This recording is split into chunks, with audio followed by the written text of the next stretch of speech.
जय हिंद साथियों। कभी कभी लोग ऐसे सिचुएशन में हो जाते हैं जो जल्दबाजी में कोई गलत कदम उठा लेते हैं और एक उसके गलत फैसले की वजह से न जाने कितने लोगों की जिंदगियां हमेशा के लिए बर्बाद हो जाती है। आज जो हम आपको सुनाने वाले हैं उसमें भी कुछ ऐसा ही होता है, जिसके कारण न सिर्फ एक व्यक्ति इस दुनिया को छोड़ करके चला जाता है बल्कि उसके बाद 3 लोग और जेल के अंदर चले जाते हैं। वाकई में जो आज की कहानी है ये आपको भी कहीं ना कहीं सोचने और समझने पे मजबूर कर देने वाली है। नमस्कार, मैं जितेंद्र कुमार, आप देख रहे हैं स्टडी सफर तक। आज की जो सच्ची घटना मैं आपको सुनाने वाला हूं, दरअसल यह घटना है उत्तर प्रदेश राज्य का। उत्तर प्रदेश का एक जिला पड़ता है अंबेडकर नगर और यही अंबेडकर नगर का थाना पड़ता है देवाना। बेवाना थाने के अंतर्गत एक गांव आता है भितरीडीह। बात कर रहा हूं मैं 11 जून 2023 की सुबह के करीब 7-8 बजे के आसपास। दरअसल भितरीडीह गांव के अंदर एक स्कूल है जिसका नाम है AK पब्लिक स्कूल। जो स्कूल पिछले 2 सालों से बंद पड़ा हुआ है और खंडहर में बदल चुका है। कोई भी व्यक्ति ना तो उसके अंदर जाता है और न ही उससे बाहर निकलता है।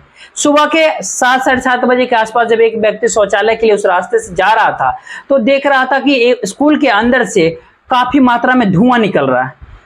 वो इंसान जैसे ही धुआं को देखता है तो उसे बहुत अजीब लगता है। व्यक्ति यह जानने के लिए उस स्कूल के अंदर घुस जाता है कि आखिरकार धुआं क्यों आ रहा है। लेकिन व्यक्ति जैसे स्कूल के अंदर पहुंचता है तो देखता है कि वहां पर आग ही नहीं चल रहा बल्कि आग के अंदर एक मानव शरीर है। व्यक्ति जैसे ये नजारा देखता है वो एकदम से डर जाता है, घबरा जाता है और भागते दौड़ते गांव के अंदर जाता है और गांव में जाकर के इस बात की सूचना देता है, उसे बताता है। गांव वाले को जैसे ही ये बताता है धीरे धीरे लोग वहां पे हुजूम इकट्ठा हो जाता है लोगों का। वो तभी उनमें से एक व्यक्ति इस सूचना जो है नजदीकी थाने में दे देता है। इधर पुलिस को जैसे सूचना मिलती है पुलिस पूरी टीम के साथ दलबल के साथ घटनास्थल पे पहुंच जाती है।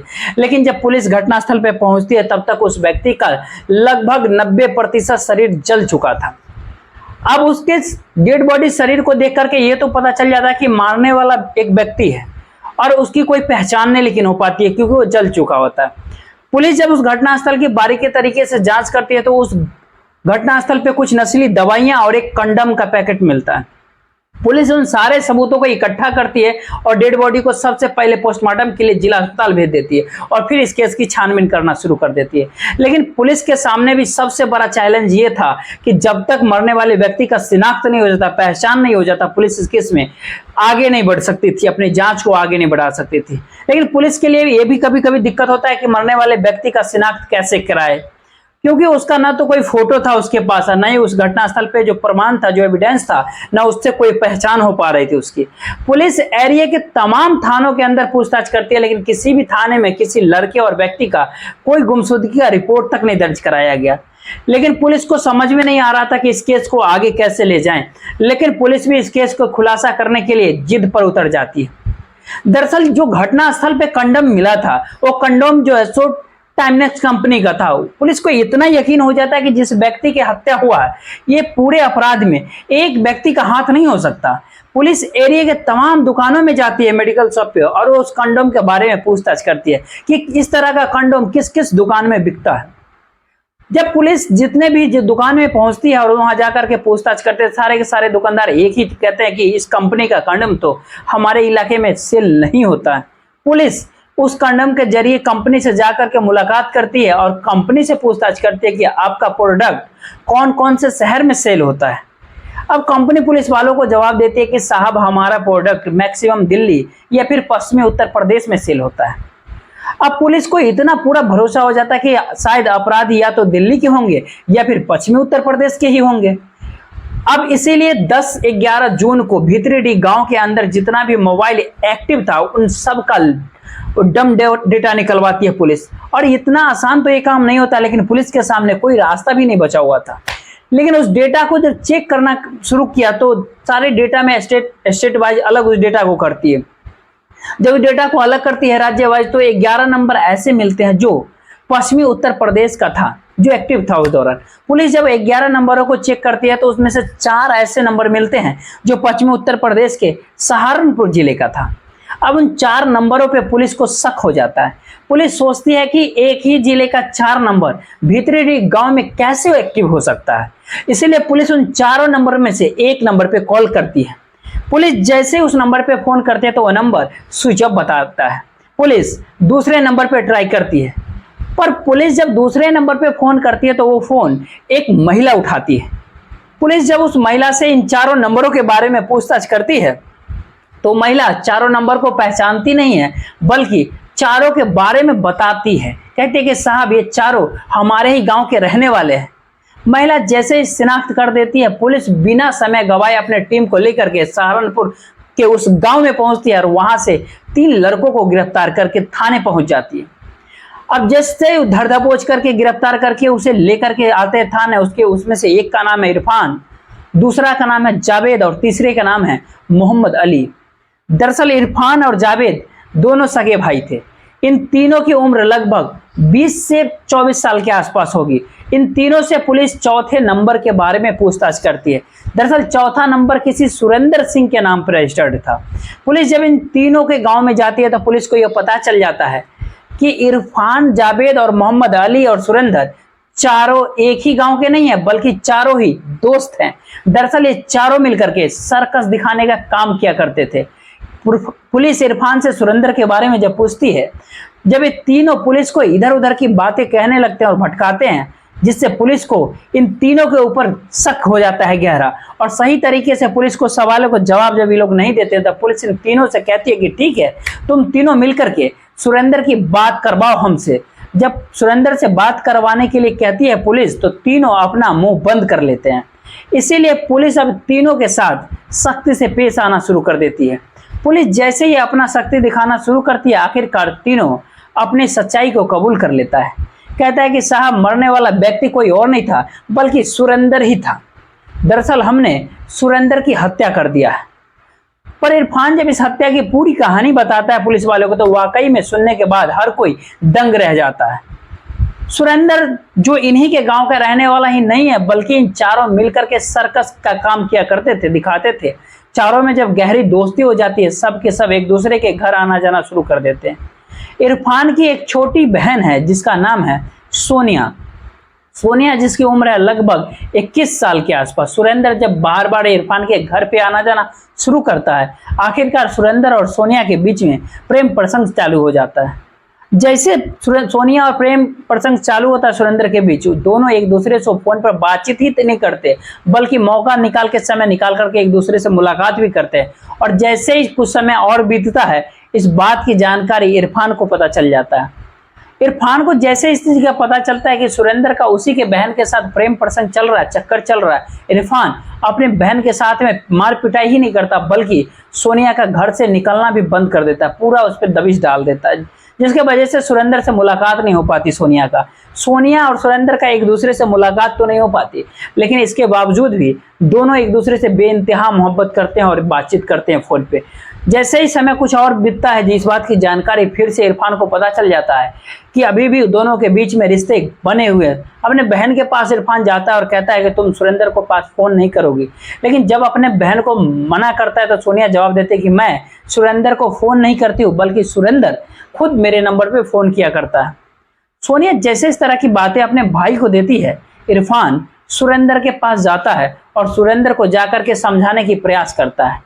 जैसे सुरेंद्र को समझाने की कोशिश कर ही रहा था कि सुरेंद्र भी इरफान को यही जवाब देता है कि मैं तुम्हारे बहन के नंबर पे फोन नहीं करता हूं, बल्कि तुम्हारी बहन खुद मेरे नंबर पे कॉल करती है। वो तुम्हारी बहन है, तुम खुद ही जाकर के उसे समझाओ। इरफान बहुत ही गलत सिचुएशन में पड़ जाता है कि आखिरकार अब वो समझाए तो समझाए किसको, सोनिया को या उसे सुरेंद्र को। इरफान को ये डर सताने लगता है कि जब लोगों को पता चलेगा आसपास के, तो वो किसको मुंह दिखाने लायक नहीं रह पाएंगे किसी को। तो इरफान को सुरेंद्र को लेकर के सबसे ज्यादा बुरा ये लगता है कि सुरेंद्र का मोहम्मद अली के बहन के साथ में भी प्रेम प्रसंग चल रहा था। दरअसल मोहम्मद अली के बहन भी इन चारों के साथ ही सर्कस दिखाने का काम किया करती थी। इस बात की जानकारी मोहम्मद अली को भी पता था। जब इरफान को यह पता चलता है कि सुरेंद्र का उसके बहन के साथ में प्रेम प्रसंग चल रहा है, तो इरफान ये बिल्कुल भी यकीन कर जाता है कि सुरेंद्र उसकी बहन की जिंदगी को बर्बाद करना चाहता है। सोनिया और सुरेंद्र जब उसकी बात नहीं मानते हैं, आखिरकार इरफान सुरेंद्र को सबक सिखाने का ठान लेता है और इसी सिलसिले में वो अपने छोटे भाई जावेद से बातचीत करता है। इरफान जावेद से कहता है कि सुरेंद्र को मैं काफी समझा करके थक चुका हूं, लेकिन सुरेंद्र मेरी बात मानने के लिए बिल्कुल तैयार ही नहीं है। अगर ये बातें लोगों को पता चले तो आसपास के लोग वाले हम किसी को मुंह नहीं दिखा पाएंगे, इसीलिए हम चाहते हैं कि सुरेंद्र को हमेशा के लिए इस दुनिया से हटा ही देते हैं। इरफान जैसे इस तरह की प्लान अपने भाई से शेयर करता है, जावेद भी अपने भाई की बात प्लान को मान लेता है और फिर दोनों मिलकर के सुरेंद्र को इस दुनिया से हटाने के लिए एक ठिकाना तय कर देते हैं और मोहम्मद अली के उसके बाद साथ करते हैं और मिलते हैं और अपने षड्यंत्र में दोनों मोहम्मद अली को भी साथ कर लेते हैं। इरफान अली मोहम्मद से कहता है कि सुरेंद्र का जो है तुम्हारे बहन के साथ प्रेम प्रसंग चल रहा है, अगर ये बातें लोगों को पता चलेगा आसपास वाले तो तुम किसी को मुंह अपना नहीं दिखा पाओगे। मैं चाहता हूं कि हम सब मिल करके सुरेंद्र को कोई सबक सिखाते हैं। मोहम्मद अली और इरफान से पूछताछ करता है कि आखिरकार हम सुरेंद्र को क्या करेंगे। इरफान मोहम्मद अली से कहता है कि हम सुरेंद्र को कहीं दूर लेकर के चलते हैं और फिर उसकी बुरी तरीका से पिटाई करेंगे। हो सकता है कि इसके बाद सुरेंद्र तुम्हारी बहन से बातचीत करना बंद कर देगा। इरफान जैसे इस तरह की बातें मोहम्मद अली से कहता है तो मोहम्मद अली भी इरफान की बात मान जाता है और इसी षड्यंत्र के तहत ये तीनों मिलकर के सुरेंद्र से मुलाकात ही नहीं करते और सुरेंद्र को यह भी कहते कि इस बार हम सर्कस का कर्तव्य अम्बेडकर नगर जिले के अंतर्गत भीतरीडीह गांव में दिखाएंगे। दरअसल भीतरीडीह गांव के रहने वाली एक लड़की है जिसका नाम है अनीता। अनीता भी इन चारों के साथ सर्कस दिखाने का काम किया करती थी। अनीता के घर पे जाने की जब बात कहते हैं सुरेंद्र भी इन तीनों की बात मान जाता है। फिर अपने षड्यंत्र के तहत ये चारों ही 10 जून 2023 को भीतरीडीह गांव अनीता के घर पे पहुंचते हैं। जब शाम के वक्त अनीता के घर पे पहुंचते हैं तो इरफान सुरेंद्र से कहता है कि हम अपना प्रोग्राम कल दिखाएंगे, इसीलिए आज रात को पार्टी करते हैं। पार्टी की जब बात होती है तो सुरेंद्र भी इरफान की बात मान जाता है। उसके बाद से इरफान और सुरेंद्र ही मार्केट के अंदर जाते हैं और जाकर के उस शराब की बोतलें खरीद करके लाते हैं। शराब की बोतल खरीद करके जब अनीता के घर पे पहुंचते हैं तो इरफान सुरेंद्र से कहता है कि हम शराब अनीता के घर में नहीं पिएंगे क्योंकि उसके घर वाले बुरा मान जाएंगे, क्यों ना हम इस गांव से कहीं बाहर निकल करके चलते हैं। बाहर जाने की जब बात कहता है तो सुरेंद्र एक इरफान से कहता है कि दरअसल इस गांव से थोड़ी ही दूर पर एक पब्लिक स्कूल है जो पिछले 2 सालों से बंद पड़ा हुआ, खंडर में तब्दील हो चुका है। उसी स्कूल के अंदर कुछ फर्नीचर भी पड़ा हुआ है, वहीं पे हम चलते हैं और आराम से बैठ करके शराब पियेंगे। जैसे उस स्कूल के बारे में इरफान से बताता है, इरफान भी एकदम से खुश हो जाता है क्योंकि इरफान ऐसी जगहों को तलाश कर रहा था। वो रात्रि के करीब 8 बजे के आसपास ये लोग चारों एक ही पब्लिक स्कूल में अंदर जाते हैं और जाकर के बैठ करके काफी मजे में शराब को पीते हैं। लेकिन चारों जब शराब पीना शुरू करते हैं, इरफान, जावेद और मोहम्मद अली अपने षड्यंत्र के तहत काफी मात्रा में, अधिक मात्रा में सुरेंद्र को शराब पिलाते हैं। सुरेंद्र जब काफी मात्रा में शराब पी लेता है वो काफी नशे की हालत में हो जाता है। सुरेंद्र जब नशे की हालत में हो जाता है, इरफान जावेद से कहता है कि जाकर उसका गला दबा दो तुम। गला दबाने की जब बात कहता है तो मोहम्मद अली कहता है कि ये कैसे तुम बात कर रहे हो, हम लोगों ने तो सुरेंद्र को सिर्फ पीटने के लिए तय किया था, अगर सुरेंद्र की अगर हम हत्या कर देंगे तो हम पकड़े जा सकते हैं। मोहम्मद अली जब पुलिस का डर दिखाता है तो इरफान उसे समझाते हुए कहता है कि तुम चिंता मत करो, हम कभी भी पकड़े नहीं जाएंगे क्योंकि मैंने पूरा प्लान तय कर लिया है। इससे पहले कि मोहम्मद अली कुछ और बोल पाता, जावेद एक भारी पत्थर उठाता है और सुरेंद्र के सर पे काफी जोर से वार कर देता है, जिसके वजह से सुरेंद्र की घटनास्थल पे ही मौत हो जाती है। उसके बाद से सुरेंद्र की डेड बॉडी को ऊपर स्कूल के जितने भी पुराने फर्नीचर था सारे लकड़ी को लाद देते हैं और उसमें आग जला देते हैं। उसके बाद से अपने आप को बचाने के लिए इरफान अपने साथ में एक कंडम का पैकेट लाया था, कुछ नशीली दवाइयां भी लाया था, वहीं पे पास में गिरा देता है। इरफान को यह लगता है कि अगर कोई भी आकर के यहाँ पर देखेगा तो उसको सबको यही लगेगा कि कोई यहाँ गलत संबंध बनाने के लिए आया था और इसी सिलसिले में इसकी हत्या कर दी गई। लेकिन शायद इरफान को यह पता नहीं था कि जो कंडम का पैकेट वहाँ पे डाला है वही कंडम का पैकेट एक दिन पुलिस को लेकर उसके घर तक पहुँच जाएगा। वाकई में इरफान ने जब पूरी कहानी पुलिस वालों को बताता है तब पुलिस इरफान के ही तहरीर पे इन तीनों को अपने जिला अदालत में पेश करती है और फिर वहां से इन सबको जेल भेज दिया जाता है। दोस्तों, इस पूरे प्रकरण सुनाने का आपका कोई दिल दुखाना नहीं था। आप कमेंट करके जरूर बताइएगा कि पूरी घटना के बारे में आप क्या सोचते हैं? तब तक के लिए जय हिंद।